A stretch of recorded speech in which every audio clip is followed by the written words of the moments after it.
Olá, meus amigos! Resgatando a história de Joselândia.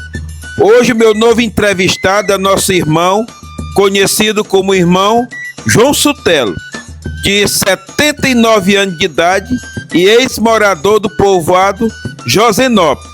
Hoje ele reside aqui no bairro Bela Vista, aqui da cidade de Joselândia, Maranhão. Espero que meus amigos gostem da entrevista do meu novo entrevistado. Vamos lá! Olá, meus amigos. Estou aqui na residência do irmão João Sutelo, como é conhecido, de 79 anos de idade. Vou falar um pouquinho sobre a sua trajetória, resgatando a história de Joselândia. Espero que meus amigos gostem da entrevista do meu entrevistado. Seu irmão João Sutelo, como é seu nome verdadeiro? É Raimundo João de Carvalho. O senhor tem quantos anos? 79, vai fazer 79. O senhor é filho de Joselândia? Não, sou filho de Graçaranho, do município de Graçaranho. Graçaranha é Maranhão? É Maranhão. É Maranhão. O senhor, quando chegou aqui no povoado Josenópolis, o nome não era Josenópolis, era Solta. O senhor tinha quantos anos? Tinha 5 anos de idade. 5 anos de idade. Quem foi que lhe trouxe para cá, para esse povoado? Foi o meu pai. Meu pai, minha mãe e o meu avô vieram de lá, de onde eu falo, lá de Graçaranho, para morar lá, na Solta. Como era o nome do seu pai? Era Domingos Sutelo de Carvalho. Sua mãe? Maria Soares de Carvalho. Eles faleceram? Faleceram. Quando eles faleceram, o senhor tinha quantos anos? Eu tinha uns 68 anos, mais ou menos. 68 anos de idade, né? Era. Irmão João Sutelo, quando o senhor chegou naquele povoado, que o senhor começou já a trabalhar, qual era a forma de trabalho que as pessoas tinham naquela época para sobreviver? Era roça mesmo, era fazer roça e vivia da produção da roça. Como foi que o senhor conseguiu assim, arrumar alguma coisa naquele povoado, naquela comunidade? Não, eu com 18 anos de idade, eu botei um comércio, pequeno comércio lá.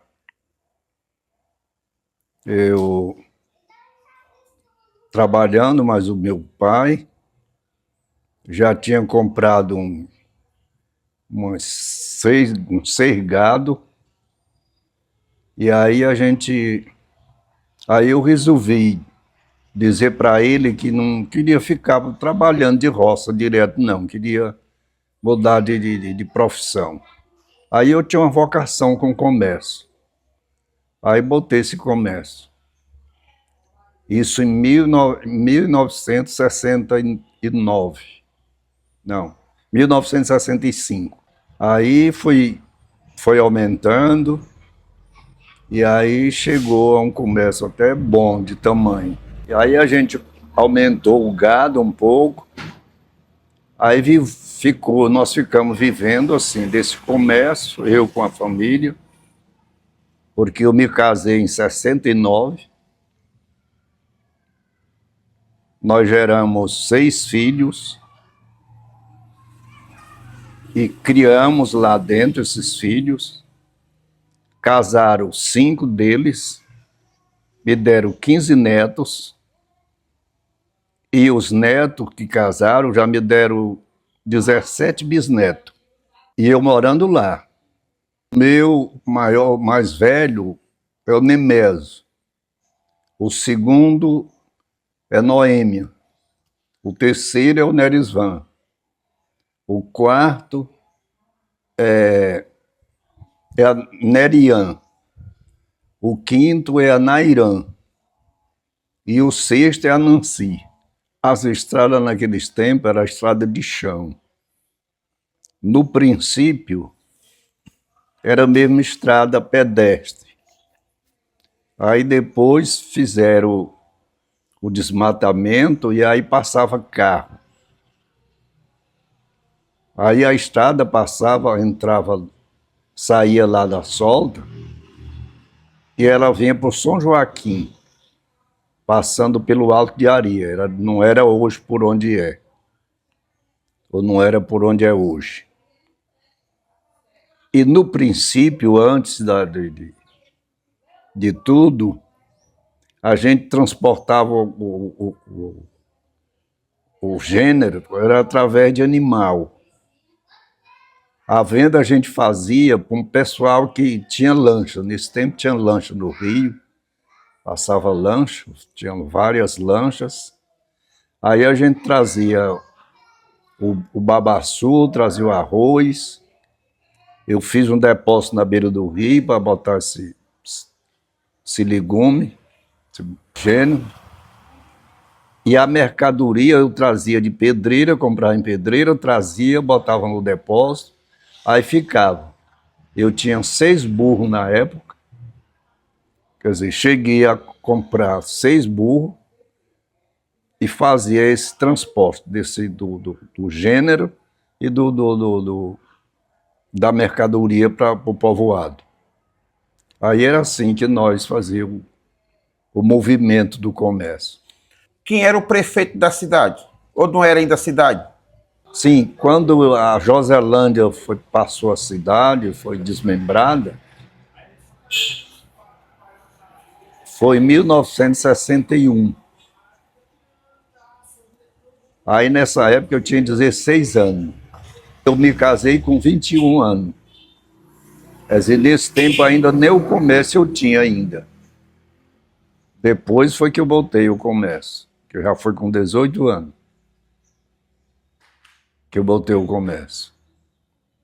Aí quando eu voltei o comércio, aqui já era Joselândia, já tinha sido desmembrado da Barra do Corda. Quem era o prefeito na era, irmão? Era o finado Mateus. O senhor chegou a conhecer ele, senhor? Conheci. Ele era um bom prefeito, senhor? Foi um bom prefeito.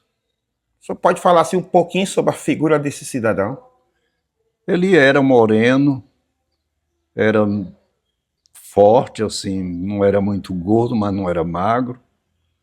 E era um caba, assim, um homem conversador, era um homem direito, um homem bom mesmo, que o povo gostava do governo dele.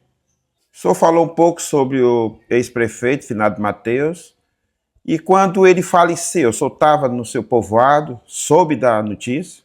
Soube. Nós soubemos da notícia. Houve a eleição futura, ele tinha um candidato dele, e nas apurações ele perdeu a política, o candidato dele perdeu. E aí teve um acidente aí perto de Dom Pedro, e ele morreu. E eu tinha um tio, irmão da minha mãe, que chamava Amadeus Rosa Soares, que era vereador. Ele se elegeu logo no primeiro mandato do primeiro prefeito, ele se elegeu a vereador. E ele vinha na viagem que o finado Mateus morreu. Quer dizer, que trouxeram ele morto para Joselândia, e aí o compadre Amadeus chegou na solta e deu a notícia que ele tinha morrido. Qual foi a reação do povo no momento? A reação foi grande. Foi grande a reação, porque o povo nunca esperaram.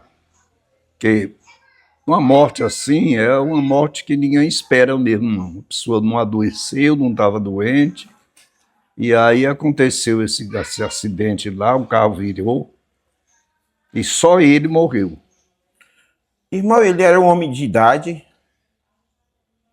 Era, ele tinha mais ou menos uns 60 anos, assim, baseado no que eu via nele na época. Parecia assim com uma pessoa de uns 60 anos, mais ou menos. Irmão, o senhor conheceu sua esposa, foi aqui no povoado, Josenópolis, na época era Salta, né? Hoje é Josenópolis. Foi. Ou já conheceu em outra cidade? Não, ela já morava lá, eu conheci ela lá. O senhor tem quantos anos de casado com ela? Fala um pouquinho sobre o seu relacionamento com ela. Eu me casei com ela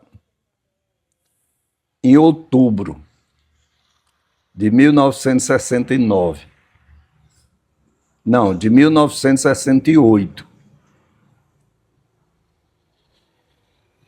E aí ficamos lá até agora em novembro, morando lá toda a vida, sem mudar para outro povoado, para outro lugar. Sempre foi sua primeira esposa? Sempre fui. Seu irmão, e Agradeço a Deus por isso. como foi que o senhor chegou a conhecer a palavra do Senhor? Chegou naquele povoado? Ou já tinha alguém que já servia ao Senhor naquela região? Já eu aceitei a Jesus no começo de novembro de 1981, mas já tinha a Igreja Assembleia de Deus, mais ou menos com uns 10 a 12 crentes. Era bem pouquinho os crentes. Aí de lá para cá foi que cresceu, ela multiplicou, que hoje está sendo sede. Quem lhe convidou na época, o senhor lembra? Foi o pastor Luiz Silvestre, Pastor Luiz Silvestre. o sogro do Ayrton, do irmão Ayrton. Foi ele que me convidou e eu aceitei a Jesus, ele era o pastor. E o culto foi mesmo lá no povoado, lá, congregaçãozinha que já tinha. O senhor nunca se desviou da palavra do Senhor, não, né, senhor? Graças a Deus, não. Irmão, o senhor tinha alguns amigos assim mais próximos, que o senhor conversava? Lá nessa época mesmo, o irmão Moisés já era crente, ele estava mais ou menos com um mês, mais ou menos, que ele tinha aceitado a Jesus. E o irmão Manuel Pinheiro também. Aí, quando eu aceitei a Jesus, eles dois já eram crentes. E sempre foram meus amigos. Sempre foram. Aí tinha outros amigos também que aceitaram a Jesus. Já no meu ministério lá, que era o irmão Alderico e o irmão Zé Grosso. E aí apareceu mais outro, irmão Raimundo Ribeiro, e era tudo assim, pessoas amigas, pessoas que a gente tinha uma comunhão bem íntima, uma comunhão boa. Irmão, qual é o recado que o senhor deixa para encerrar essa entrevista sua, que eu estou gostando muito, e eu acredito que meu público também vai gostar, sobre a criação de hoje, nossos filhos? Não, eu sempre criei meus filhos conversando com eles. Eu sempre tenho aconselhado alguns pais de família a respeito disso, que hoje, os pais de hoje criam os filhos, mas não conversam com os filhos. Ele só sabe mandar, só sabe raiar, só sabe, às vezes, até deles ainda disciplina, mas não tem aquele carinho com os filhos, não tem aquela conversa, não mostra que ama os filhos, que isso é coisa errada para o pai de família. A gente deve criar os filhos, mas sempre conversando com eles. Na hora do elogio, nós temos que elogiar nossos filhos. Na hora do carinho, na hora do erro, se porventura a gente vai disciplinar alguns, tem que dizer por que está disciplinando, que não é porque odeia, porque ama e não quer ver errado. E hoje não se vê isso, é muito difícil. Irmão, eu quero lhe agradecer por o senhor ter me atendido, foi muito educado.